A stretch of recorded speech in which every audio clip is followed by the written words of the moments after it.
great philosopher Friedrich Nietzsche once said, "Great minds are skeptical."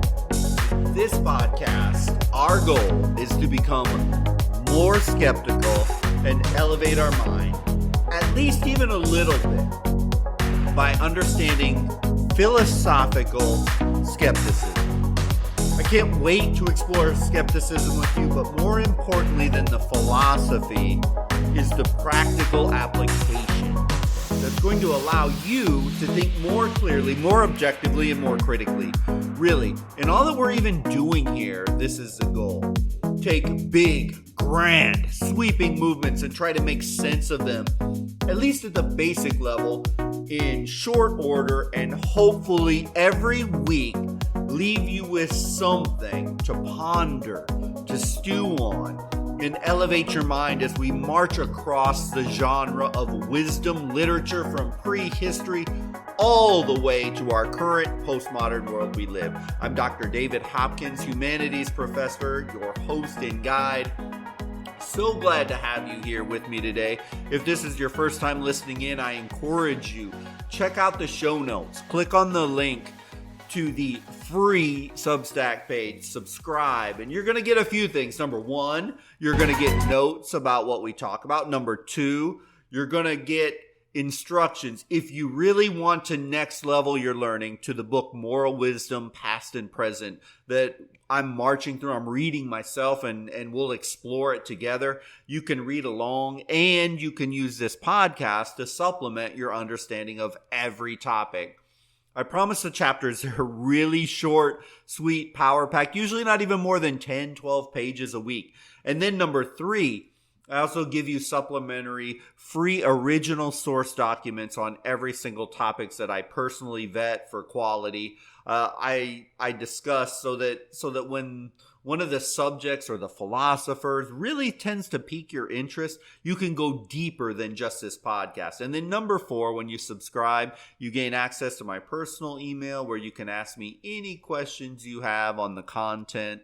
I'll always do my best to respond to you and help you along your personal intellectual journey. But hey, if you just want to enjoy the podcast, that's all good too. I'm just glad to have you along as we need an educated, thinking, open-minded society to function. And Lord knows we need armies of critical thinking, wise people to counteract all the crazy that's going on around us. I mean, let's face it.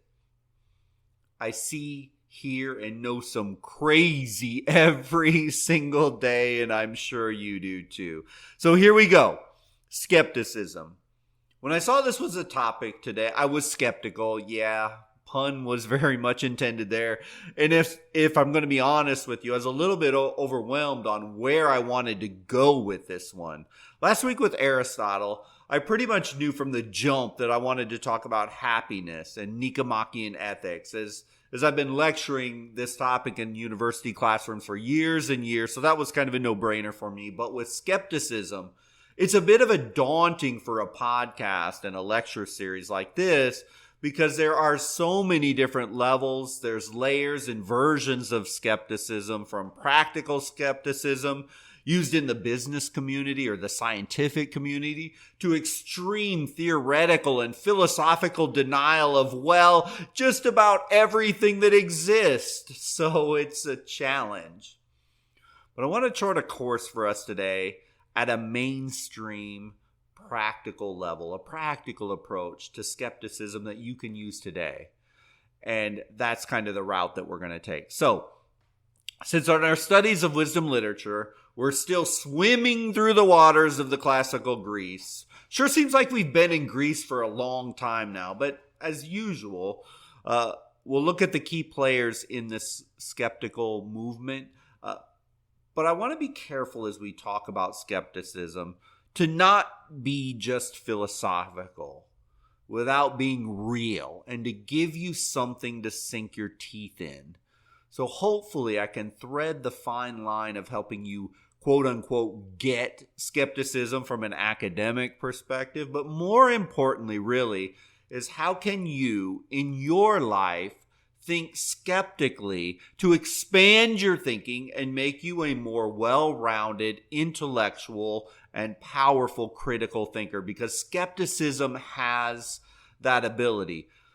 So, we pick up our story of skepticism during the era of Hellenistic Greece, and this is the time that corresponds roughly to around 356 BC, all the way 2nd century CE. We move into the Common Era there after the death of Christ. But and at this point, the Roman Empire, it came to dominate the ancient world with its military.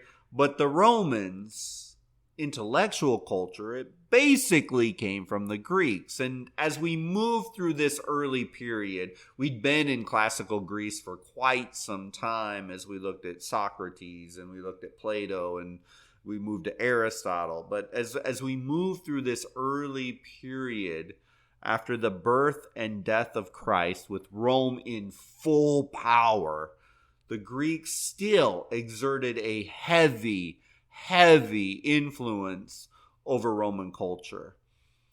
And philosophically, after the death of Plato and Aristotle, the focus of philosophical inquiry, it started to shift to something that is known as moral philosophy. And the philosophical shift reflects the social and the political changes that had nurtured a growing sense of individualism. But this budding new idea of putting the individual first left a lot of people very disconnected, discombobulated from their older belief systems, like their religion or the political structure. There was just a lot of uncertainty and a rising sense of moral dissatisfaction.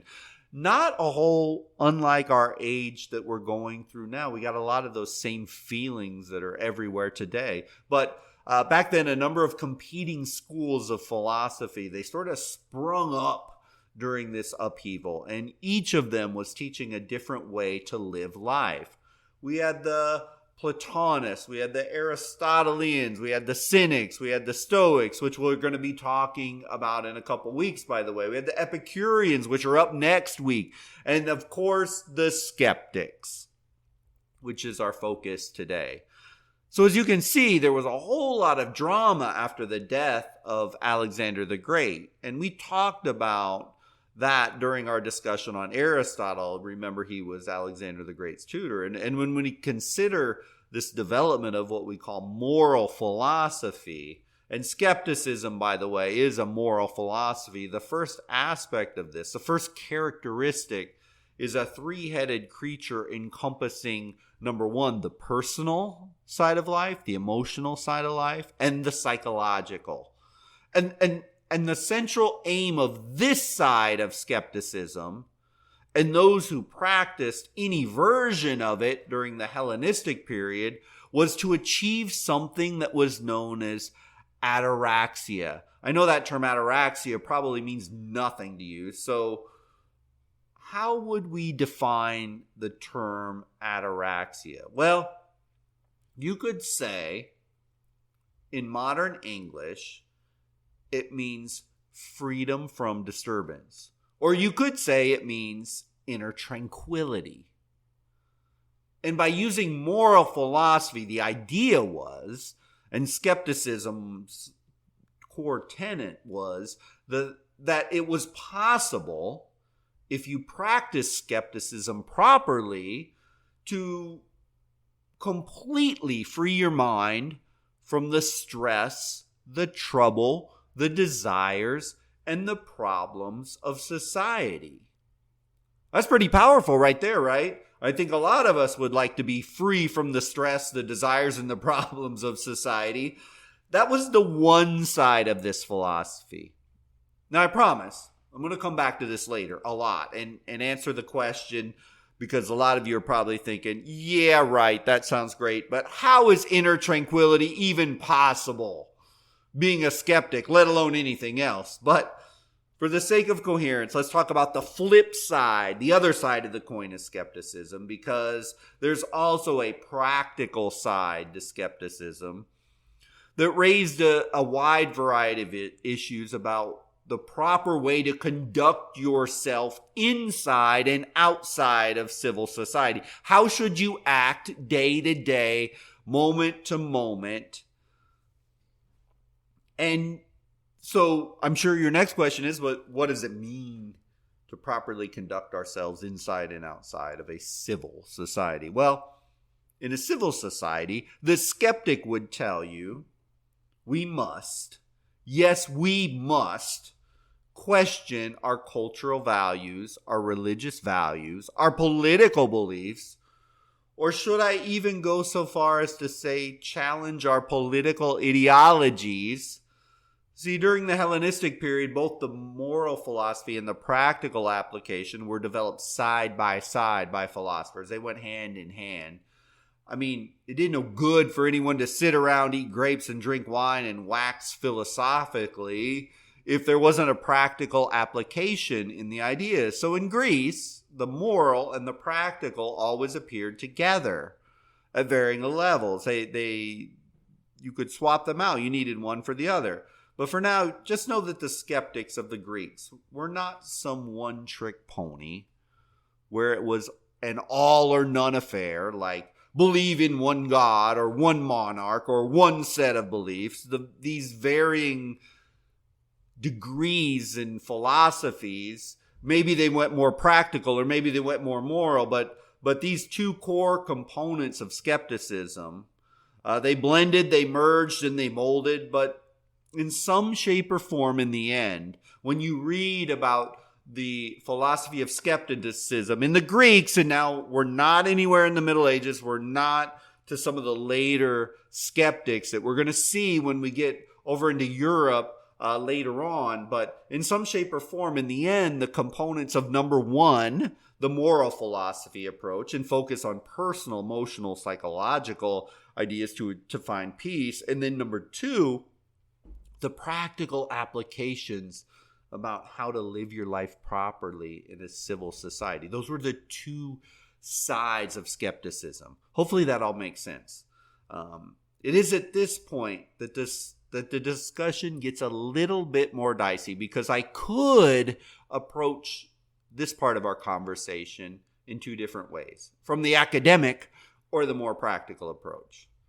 And I just feel it's necessary to go down the academic path for just a moment. As in our readings on moral ethics, I would not be doing skepticism justice to just skip over the historical and/or / academic side of skepticism. So I want to introduce you to a guy. His name was Pyrrho, who I would say qualifies as one of the fathers of skepticism and the founder of Pyrrhonian school. But I want to bring up Pyrrho because the core readings on skepticism that I've been looking at this week, it's based on his philosophy. So the Pyrrhonian skepticism is the focus of our talk.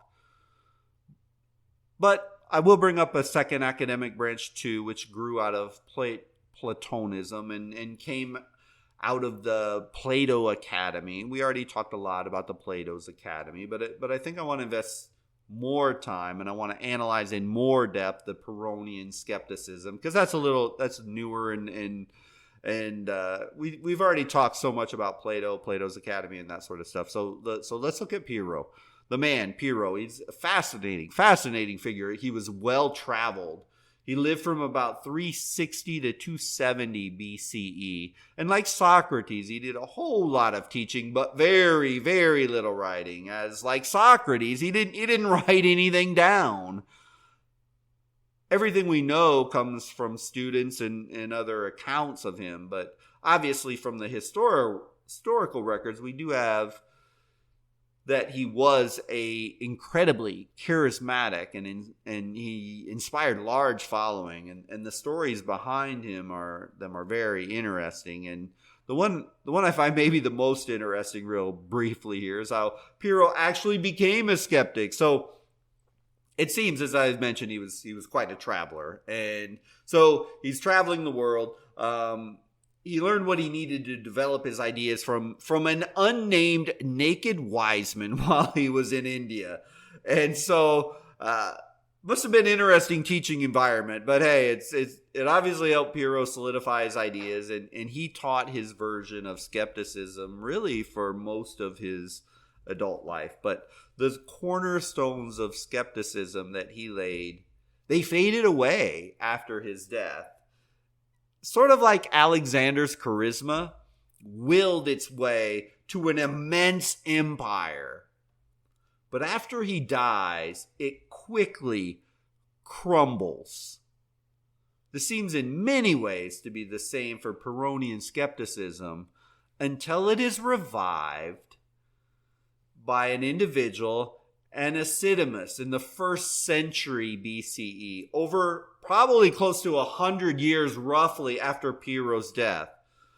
A philosophy rising, falling, and then being reborn with a new coat of paint. New ideas or outlooks, by the way, isn't new.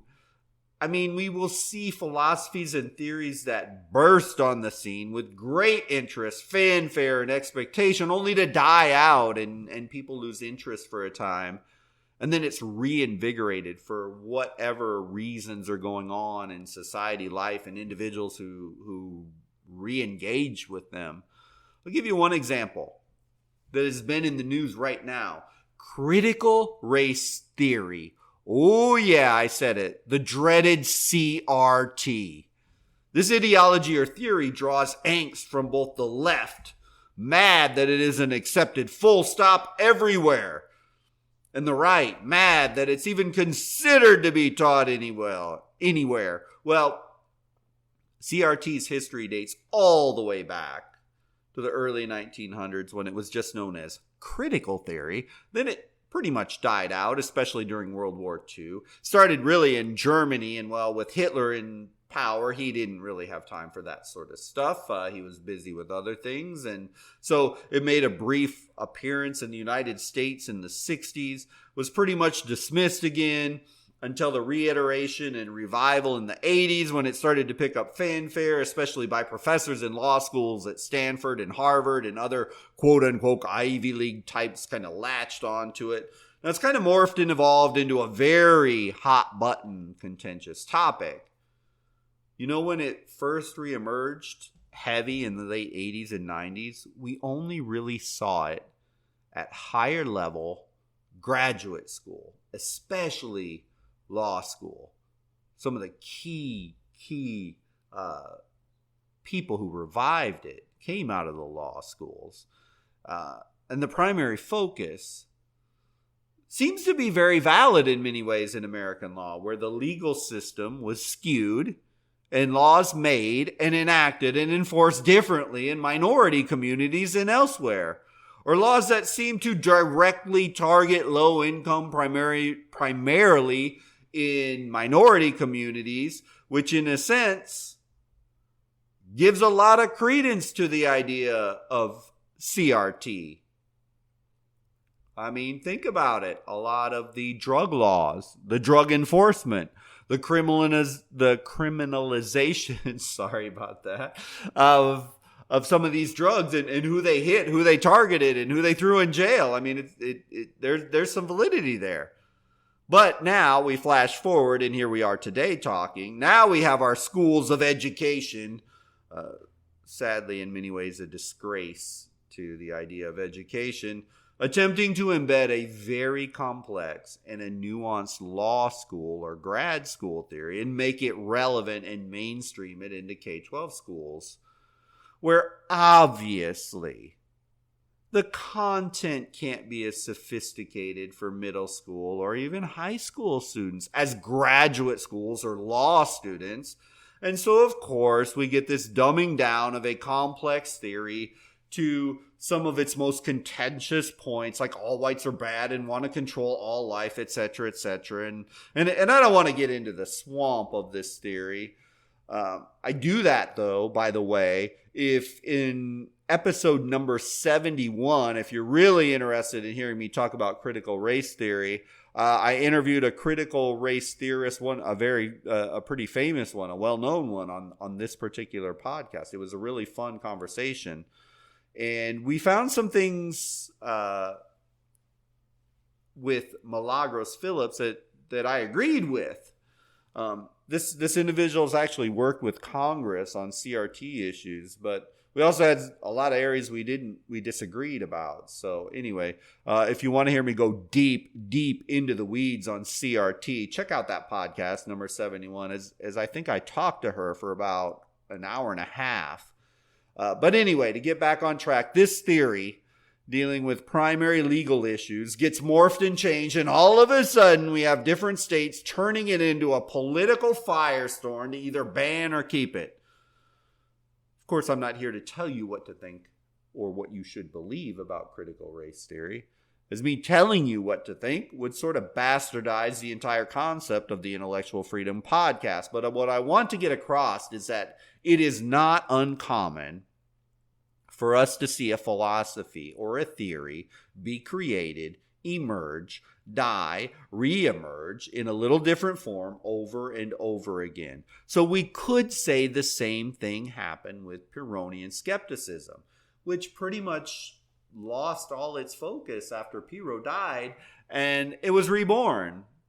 So what we're discussing mainly, what we know through the reborn version. Now, I think this second iteration is probably pretty similar to the original. It was about 100 years or so that it kind of got resurrected, and a lot of the documents started to get compiled and put together. But hey, that's my guess. But Anaximander brought it back to life in the 1st century. So this is what we know. The philosophical origins of ancient skepticism lie in epistemology, a big fancy word, epistemology, but don't be intimidated by this word if you don't know what it means. But really, all we're talking about when you hear the word epistemology is the study of knowledge, the acquisition of knowledge, the scope of knowledge, and the means of how we even get knowledge. So you learning something new and gaining knowledge is epistemology, okay? So it's big word, means something fancy, but really what ancient skepticism was about was how us human beings are able to acquire knowledge and understand things. The Greeks were always incredibly interested in the question, what is knowledge? How do we get it? Is knowledge definitive? Is it universal? And so the Greeks were just fascinated by this idea, and they wrote about it quite frequently. And the term itself, skeptic, comes from the Greek word skepsis, meaning investigation. So the skeptics then were investigating the question of whether we know, anything. Do we know anything? The primary tool that the skeptics used to discover if they did actually know anything was this intellectual weapon called doubt. Doubt. That's what they thought they could use to figure out if they know anything. Seems strange this could be a tool to learn, but this was what the skeptics believed, and it was a major innovation and constitutes their major contribution to philosophy. Just taking one step backwards again and remember Plato, remember even Aristotle, objective, rational, observable things. Heck, Aristotle had slaves just watching things to figure them out because he believed if you could observe them and watch them, you could learn and you could discover truth and fact and acquire knowledge. See, what the skeptics did is they took the idea that the path to knowledge was observable and said, you're full of BS, Aristotle and Plato. The true path to knowledge is to doubt things. And by doubting things, it forces you to dig deeper and deeper. Don't give me your observable facts, Aristotle, as those observable facts may not actually be real in my world or other people's world or other cultures' world. Doubt is the path to knowledge. It's here that we see a war waging behind this idea of acquiring knowledge, this idea that you could know something certainly, that you could know something beyond a shadow of a doubt. Because prior to this moment, the Greeks believed that the distinguishing feature of knowledge, which put it apart from just an opinion, is that you could verify something to be true. That rational and observable fact was actually a condition of knowing something. That a person cannot know something unless he or she is certain that it's true.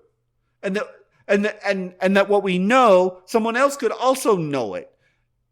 And if you could know it in Greece, you could know it in Macedonia. If you could know it in Macedonia, you could know it in Egypt. It's something that's rational and observable, and it's true. The skeptics dropped a bomb on that idea. And they rejected the possibility that such a condition of certainty could ever be met. The skeptics believed neither perception or reason could provide a clear and perfect accounting. I mean, if we break it down simply, when we look at the philosophy of skepticism, it really is nothing more than this methodical action of questioning things, of doubting everything, and literally refusing to believe anything that somebody tells us about the known world, and just accepting that it's actually true, and that it's actually certain would be an egregious sin to the skeptic. And by the way, this could include moral values and principles, or politics, or religious dogma. Skeptics would say that neither science nor philosophy can provide any level of certainty in the pursuit of knowledge. And if you take away this idea that there actually is infallible, 100% true things, what are we left with? Well, we're left with nothing more than an appearance, and everyone having their own opinion. This leaves the thinker in a pretty precarious position. I think you can kind of see that. So let's talk about skeptical investigation.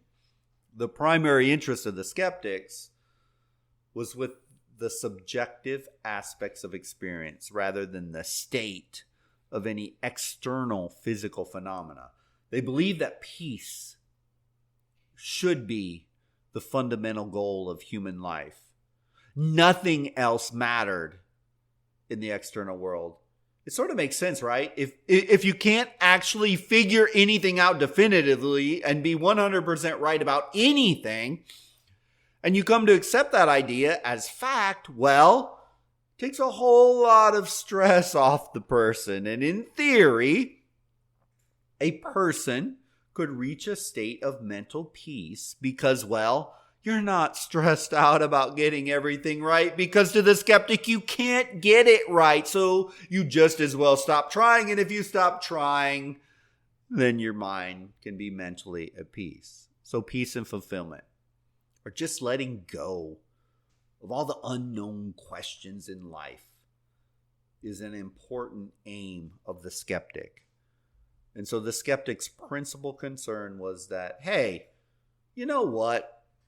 This endless search for certainty in life, this hard road of endlessly searching for that 100% infallible truth and perfect reality, well, you know what? That just leaves everybody very unhappy or mad or frustrated. And so the right response, and in fact the only response in the face of all of these doubts, is that causes stress and anxiety and happiness, is to recognize that there is no perfect solution. There is no infallible truth. 2 + 2 doesn't always equal 4. And in the end, for a skeptic, the best thing that you can do is to stop troubling your mind over the matter at all. So that goal of Pyrrho and skepticism, which was seen by its practitioners, by the way, as a therapeutic practice, almost a medical means of achieving things rather than a philosophical position, the goal, find tranquility. One of the most important figures writing on this topic was Sextus Empiricus, a Pyrrhonian skeptic that saw the skeptic almost like a physician. And what he did is he administered doubt to cure all the ills that flow from our mistaken appearances. We get all bent out of shape, angry, frustrated, and anxious because we think we have the truth or we can find the truth, but we can't seem to ever get home. I know if that seems almost too crazy, too far out there, so pessimistic, and you would not be alone, as many during the time of Pyrrho and Sextus thought the same thing. The major criticism of the time was that skepticism reduced us basically to inaction on everything, because really skepticism at the extreme is so pessimistic, it can lead to this idea, well, since there is no truth, there's no objective reality, why even try at anything? Because none of it really matters in the end anyway, because I'm never going to figure anything out that has any true meaning. I mean, really. What are you and I just going to do? Are we just going to curl up in the fetal position and never leave our rooms? Because my goodness, you can never do anything definitively. And anything that you do, in fact, is never going to be certainly right. And I mean, it literally could reduce you to such a point of inaction that you can't live your life. And so Pyrrho ends up advising people to do this. Accept appearance, whether they consist of our perceptions of the customs in which they live. But the skeptic still needed to reject any dogmatism or any commitment to firm knowledge. And the moral standard that emerges here is usefulness. Usefulness. I want to say that again. So Pyrrho advised people, look, we all got to live in society. So there's certain appearances that we just kind of have to go along with in the flow of daily life so that we can, make money so we can feed our family, have a roof over our head and just survive in society. And that's fine, but don't you dare accept any dogmas or any firm knowledge. So the idea, rather than complete rejection, becomes usefulness. So the skeptics rejected the theoretical wisdom. The theoretical wisdom is just some mental construct. So all these philosophers that have these theoretical truths, forget about it. Not true. They're completely unreliable to be bought and accepted because theoretical wisdom is simply not available to humans and our limited brain capacities. Now, let me read you just a couple of very short passages. One from the Outline of Skepticism by Sextus Empiricus, and he lived more than likely around the 2nd or maybe the 3rd century CE, when he said this, quote, "Skepticism opposes appearances to judgments, with the result that, owing to the equal weight of the opposing appearances, we are brought firstly to a state of mental suspense, and next to a state of unperturbedness or quietude," he continues on. "The originating cause of skepticism is, we say, the hope of attaining quietude. The main basic principle of the skeptic's system is that of opposing to every proposition an equal proposition, for we believe that as a consequence of this, we end by ceasing to dogmatize." Sextus continues on. "The skeptic is mainly concerned with ethics, being based on the rules of conduct, habits, laws, legendary beliefs, and dogmatic conception. In each of these we oppose now to itself and now to each of the others. We adopt the phrase, 'I suspend judgment,' in place of 'I am unable to say which of the objects presented I ought to believe and which I ought to disbelieve.' indicating that the objects appear to us as equal as regards credibility or incredibility. The term suspension is used because the mind is thus suspended, so that it neither affirms nor denies anything. End quote. So, if we take Pyrrhonian skepticism and all the iterations, and we see more in newer versions of skepticism later in history as we march through the Renaissance to the Enlightenment and the Industrial Revolution to modern times and relativism, we'll get there again. I guess at this point we can say there are three manifestations.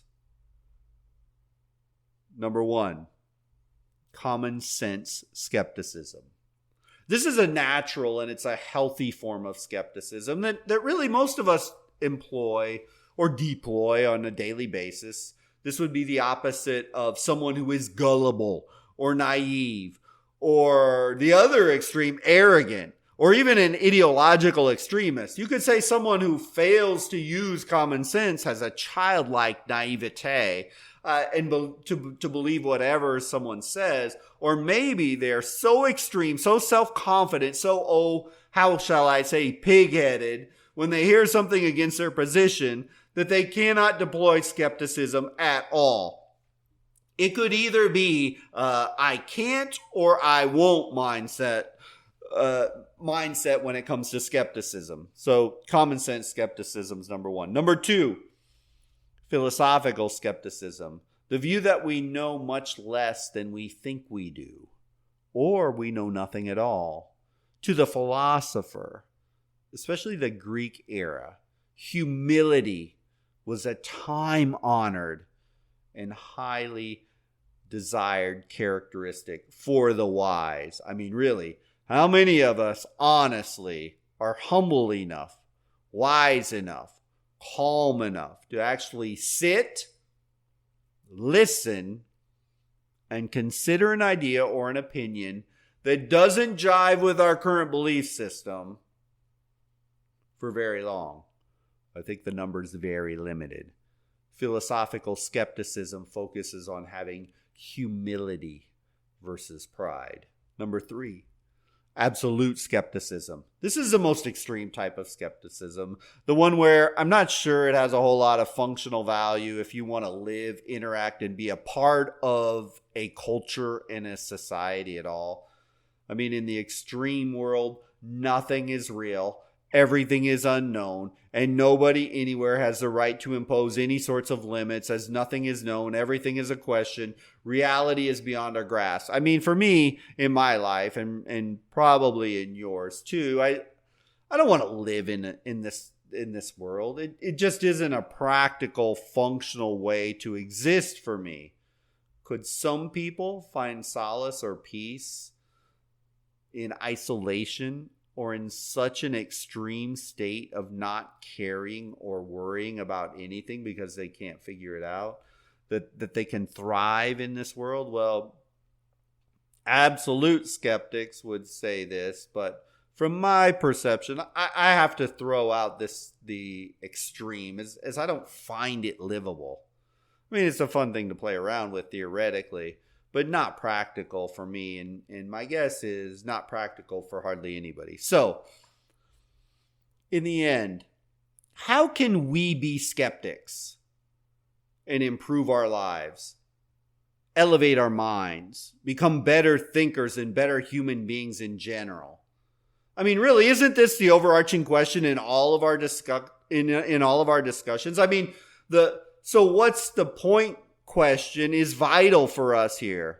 Okay, the skeptics, I believe, have left us 6 things, or I've kind of jotted down 6 practical. Yes, they're very, very practical characteristics to be a wise, hard-nosed, critical thinker without lapsing into cynicism, where you can't believe anything, or some extreme skeptic that can't function in society. So here are the characteristics. Number 1, have a questioning mind. So the questioning mind's all about having the attitude of an individual that is curious and interested. A person with a questioning mind has an attitude about continually asking questions, not to be nosy or just to bother people, but to ask questions for further clarification.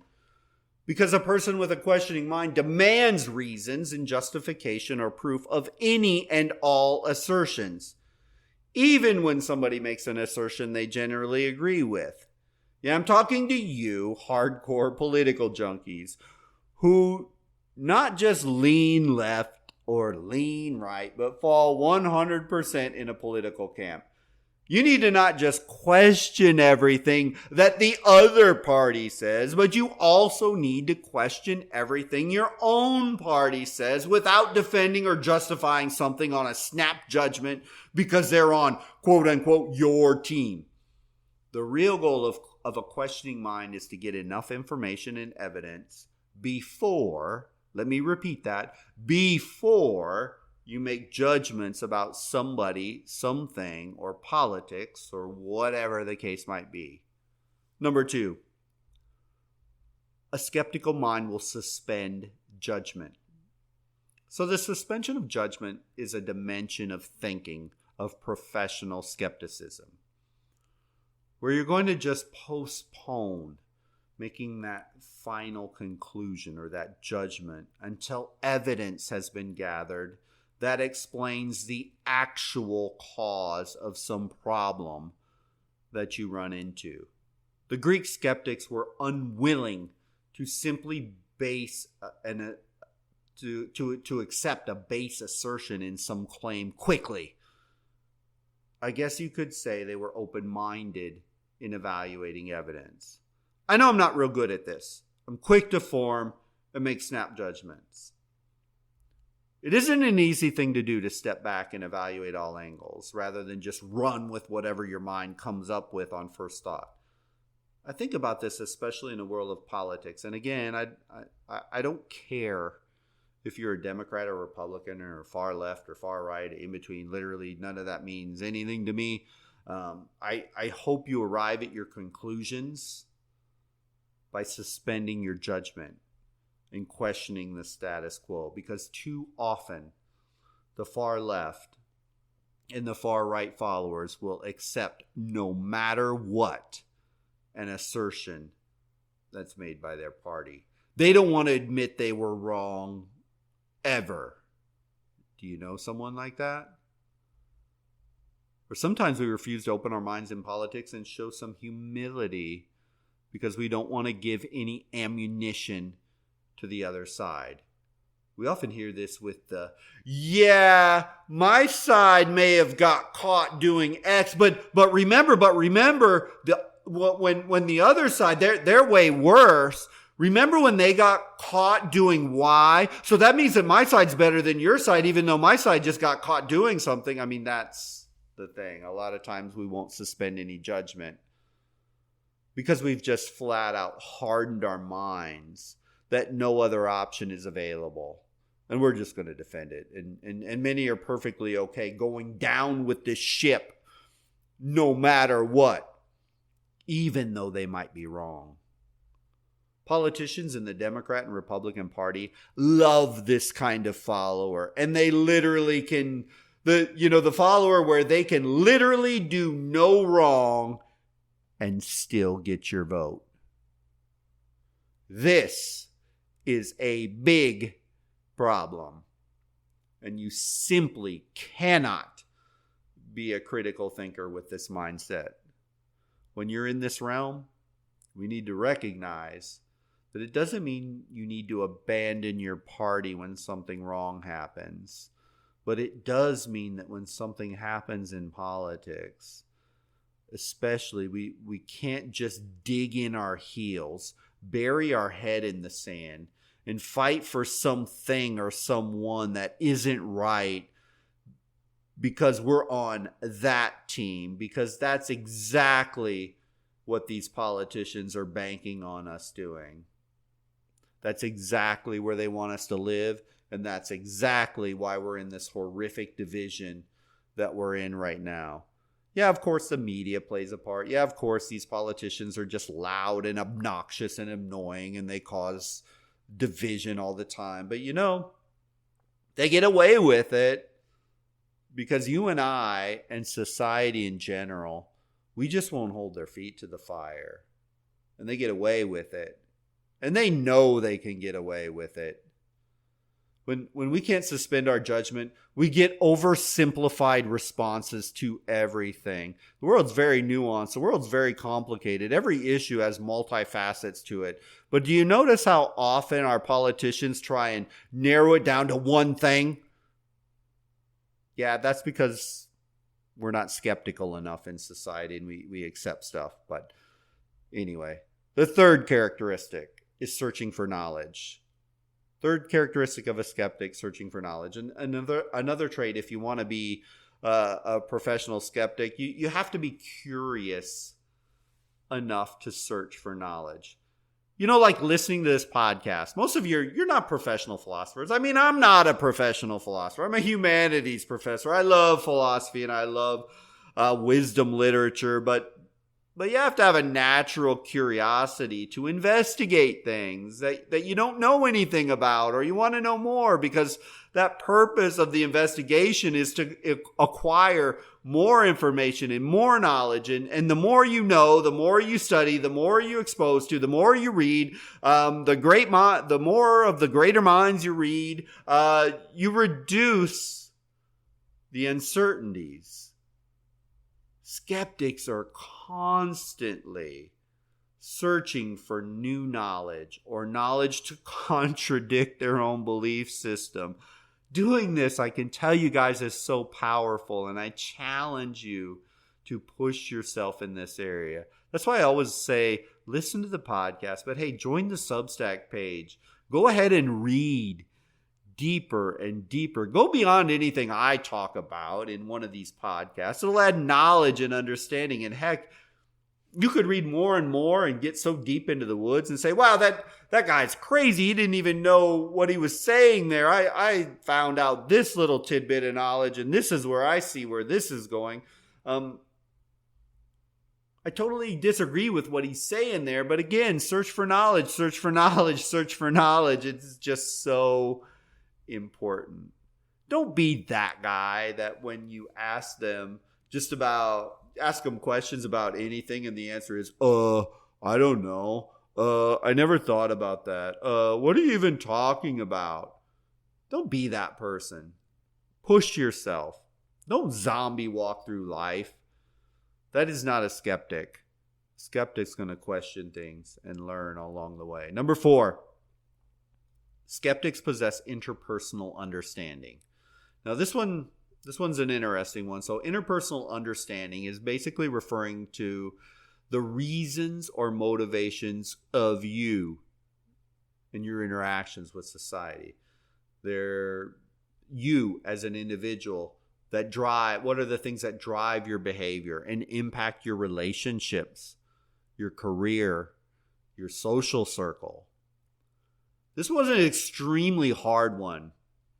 Do you have the mental toughness to question and evaluate impartially who you are, what you do, and how you interact with the world? And can you do it honestly?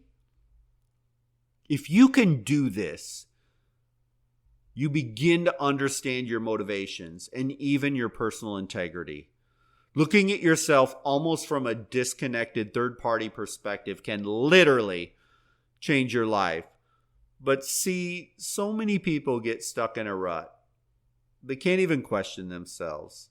They can't question their behavior. They make excuses for themselves. That's not good. Study after study, poll after poll right now are show that so many Americans and so many people just feel stuck in a rut. And it leads to stress and anxiety and anger and all these horrible emotions.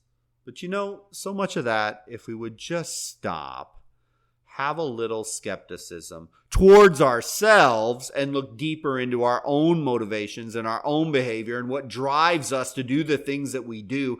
And why do we keep doing things over and over again that are not good for ourselves or are preventing us from doing other things? And what's triggering that?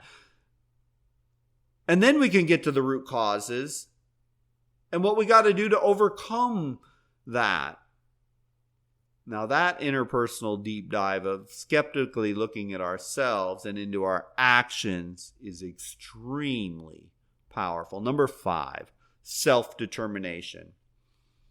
So self-determining trait is kind of the ability to decide on the adequacy of the information presented as evidence before we're making judgments. If you're highly self-determining, you rely less and less on hyperbole, on marketing, on strong opinions, and you're not swayed by, oh, you know the type of person, where the loudest person thinks they win just because they're annoyingly loud. The skeptic isn't easily influenced by culture, and they don't get bum rushed into decisions. They don't get swept away into the bandwagon just because everybody else is doing something. Skeptical people that are self-determining, they will, no matter what, undertake whatever amount of additional investigations are needed, and they'll patiently, that word patiently, search for evidence until they're personally satisfied and confident in their own decision. Knowing their thought process was clear at the end of the day. This doesn't mean that you completely ignore all the opinions and take the road of, I'm just going to figure this whole thing out by myself. No. That's not what I'm talking about when I'm talking about is, sure, you'll hear the opinions, you'll investigate the ideas and the concepts from others. But at the end of the day, it's all going to be validated and checked and questioned and analyzed at the best that you can do it. Number 6. I got to do one here for you. Self-confidence and humility. I've already talked a bit about humility, and I'm sure it's no coincidence that in the genre of wisdom literature that we're marching through, humility comes up again and again and again across cultures, religions, great minds, great speakers from Muhammad to Jesus to Buddha to pretty much every great mind. We'll get to Einstein. I mean, they just talk about humility all the time. But the skeptic must have a degree of humility, or they can't question everything. And they also need self-confidence or self-worth and the belief in their own ability, because if you possess that trait, self-confidence, when it's time to question things, and you're more confident in a world where you don't know the right answer, so you're not afraid to take on tasks or analysis that might scare them, it might make you change your mind. But see, self-confidence runs side by side with humility, because yes, you need to have confidence in yourself and your abilities to question and analyze.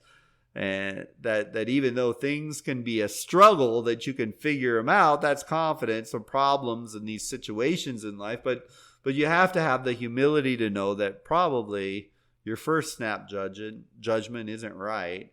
And probably you may never actually figure out the final perfect solution. And that's okay. So humility is so important to the skeptic. Because at the end of the day, we form our judgments. We make our best case choices, right? Both you and I, we go through our day. We're presented with situations and problems and people and with whatever the case might be. And we don't have perfect information. And we probably never will have perfect information. And we get confronted with stuff. And life happens and we feel overwhelmed. And that's okay, because if you have self-confidence coupled with humility, you can figure things out better. We just have to avoid the extremes. Because self-confidence, if it gets too extreme, becomes pride. And pride can become arrogance. And then all of a sudden you become that jerk that is never wrong. If that arrogance gets too high, you can't make quality decisions. On the flip side, humility is very important and demonstrates being a strong person, that you can say, hey, I don't have all the right answers here, but But if you take it too far to the extreme and you're so humble and you feel like, I'm never going to get anything figured out, then you can get stuck in that utter despair and inaction. And we talked about those extreme skeptics. Inaction is not necessarily good. So in the end, I think skepticism may be one of the most vital philosophies. And I don't mean silly, crazy skepticism. I don't mean that I want to live in a world where if someone calls himself a 6-year-old baby girl and they're a 55-year-old man, that I want to suspend my belief and treat them like a 6-year-old girl. I don't mean that. Well, then maybe that's okay with you, and that's your choice too. I'm talking about being able to make decisions in life based on thinking and questioning and not accepting what's put in front of you at face value. We have way too many people in our society today that are blindly accepting what those in power want us to believe. Our education system, our media is maybe the least skeptical than they have ever been in our history. On the liberal media, they will not do anything to challenge the Democratic Party at any significant level. The conservative media will not do anything to challenge the Republican level at any significant level. This is dangerous.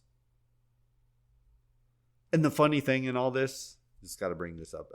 The funny thing is, a liberal will literally mock Fox News that they're a sham, silly news source, the same way a conservative will mock CNN. I mean, come on, this is so sad. We are flirting with the destruction of an enlightened society, which our democracy is founded, because we simply have lost the ability to think, to debate, to engage, and yes, skeptically, using proper techniques we have discussed, analyze the world rigorously and honestly. There are many factors in our own self-destruction. I mean, I can speculate. Probably through our march through our wisdom literature, we'll hit on pretty much all of them. But the reality is things have fallen a long way. And somehow, some way, somewhere along the line, we've abandoned basic principles of integrity and, yes, critical thinking. I'm sure part of the problem is our schools. Part of it's our social media landscape. Part of it's just horrific ideological driven politicians that are putting party way above the people. But maybe what we need is enough people to become skeptics. We need to become skeptics because until we get enough people honestly questioning and challenging those in power, instead of meagerly putting up a little squawk here and there and then just saying, well, I don't have any other choice and I guess I'm going to fall in line with this politician or that political party or that policy, because those with the power, well, it's never going to change. Change is required. And I think the skeptic philosophy that was laid out by the Greeks, well, I think we need a whole lot more of that. And a whole lot less of this cultural, ideological divide in politics and social media, driven by just sheep-like following and grudging acceptance and complaining about things. In politics, if you are a Democrat and you want to send a message to the party, or if you are a Republican and want to send a message to the party, vote anyone in but the party demagogue. In media, turn off the obnoxious TV host or TV show. Unfollow people. Don't use a platform. Disconnect from it. That hits the offender where it counts. The only way to get a political party to listen to people is if you vote them out. Heck, vote Green Party, Libertarian Party, the New Forward Party, or an independent. Don't give the party the vote. That is all they want. That is all they need to keep power. Deprive them of it. Then maybe, just maybe, they will stop. Nothing else will work. See, we as a people We have to drive out the poisonous cancer that's infesting culture and politics. And the only way to do it is to not give these political parties and media figures or media platform the air to breathe. Wow. Okay. I think that's probably enough skepticism for one day, right? It has a real practical approach. And I hope now you have a firm foundation of skepticism. Or at least you have a bit of a deeper appreciation of it. If this topic really intrigues you, I invite you to get on that Substack page, read some of those resources. The link in the show notes is provided, and those resources are outstanding. Heck, join me, read along with me as we go from wisdom literature topic to wisdom literature topic, and then we'll go through it all together. We're not in any rush to get through any one topic, and I've enjoyed the study because it's slow, it's methodical, and I'm here trying to gain knowledge, clarify my own perceptions, and hopefully grow a little bit wiser along the journey with you. But you know, when I reflect on skepticism, it's powerful. I mean, at the extreme, the denial that anything is real. Well, I mean, that's fun to think about.